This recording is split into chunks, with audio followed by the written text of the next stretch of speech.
They say weddings are the happiest day of a woman's life.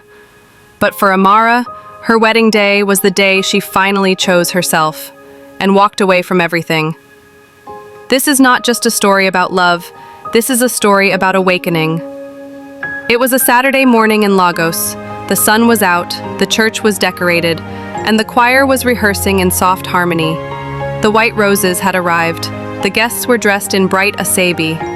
The groom, Dapo, looked like a man ready to receive a queen. And Amara? She looked like the dream she was supposed to be. Flawless makeup, satin white gown, diamond earrings. But deep inside, something didn't sit right. You see, Amara had been having dreams, not the beautiful kind, but the restless kind. The kind where you wake up questioning every single decision you've made. 3 nights before the wedding, she stood on her balcony staring at the sky and whispered to herself, "Is this really what I want? Or is this what everyone wants for me?" Dapo was a good man by society's standards. Successful, handsome, the kind of man her mother prayed about in vigils.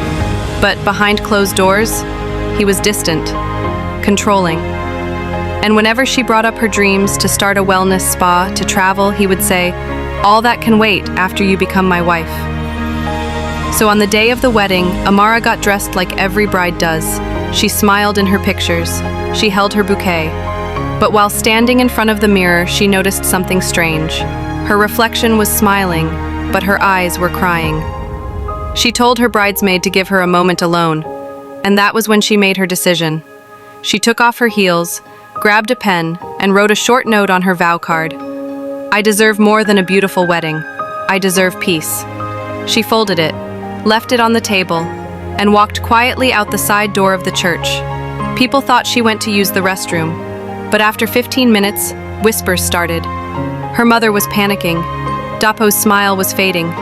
The pastor cleared his throat awkwardly, and then, her maid of honor found the note. The entire church went silent. The DJ stopped the music, the cameras turned off, and Dapo stood frozen at the altar, holding the ring Amara would never wear.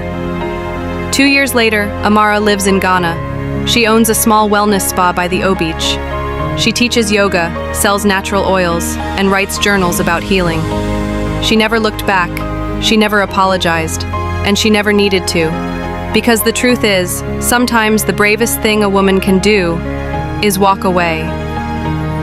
They all talked. They called her selfish, dramatic, cursed. But deep down, every woman who read that note knew she had done something they were too scared to do. So here's my question to you. If you were Amara, would you walk away too? Or would you marry a life that doesn't feel like yours just to make others happy? Drop your thoughts in the comments.